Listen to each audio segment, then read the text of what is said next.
सतगुरुदेव मंगतराम जी महाराज से एक प्रेमी ने प्रश्न किया, महाराज जी, दुनिया में परम तृप्त कौन है? सतगुरुदेव जी ने उत्तर में फरमाया, प्रेमी जी, जिसको ईश्वर पर भरोसा है वह परम तृप्त रहता है।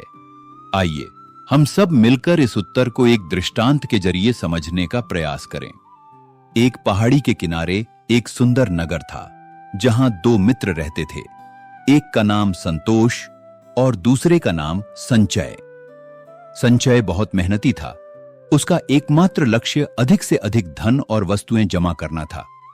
वह हर पल चिंता में रहता था कि उसका धन कहीं लुट न जाए, उसका व्यापार कहीं डूब न जाए।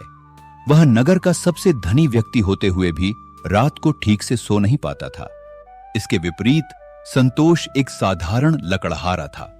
वह दिन भर जंगल में काम करता और शाम को जो मिलता उसी में खुश रहता। उसका एकमात्र सहारा ईश्वर पर उसका अटूट विश्वास था।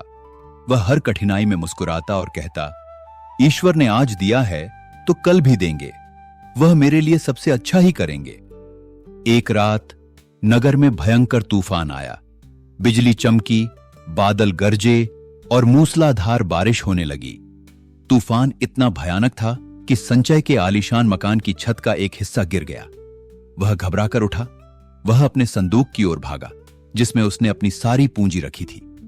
वह चिल्ला रहा था, ओह, मेरी संपत्ति, मेरे जीवन की सारी मेहनत।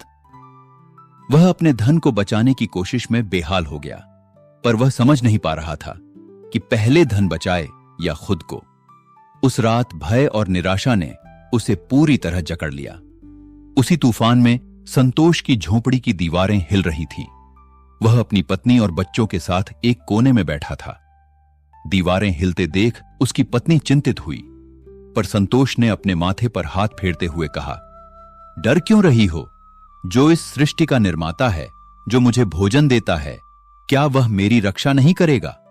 यह तूफान भी उसी की इच्छा से आया है। हम केवल भरोसा कर सकते हैं। संतोष ने एक भजन गुनगुनाना शुरू किया। तूफान के शोर के बीच उसकी झोंपड़ी में शांति और विश्वास की एक अद्भुत रोशनी थी।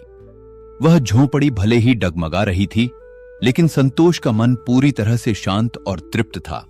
वह जानता था कि परिणाम चाहे कुछ भी हो, वह ईश्वरीय इच्छा को स्वीकार करेगा।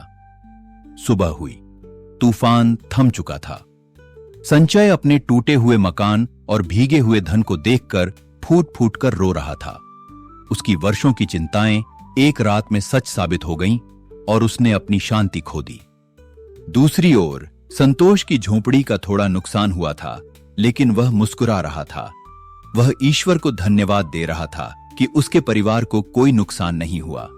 वह तुरंत झोंपड़ी की मरम्मत में लग गया, यह जानते हुए कि ईश्वर उसे फिर से शक्ति और साधन देंगे। जब नगरवासियों ने दोनों को देखा, संचय के पास सब कुछ होते हुए भी वह सबसे दुखी और अशांत था। संतोष के पास कम होते हुए भी उसके चेहरे पर गहरी शांति और संतोष था। ओम ब्रह्म सत्यम सर्वाधार।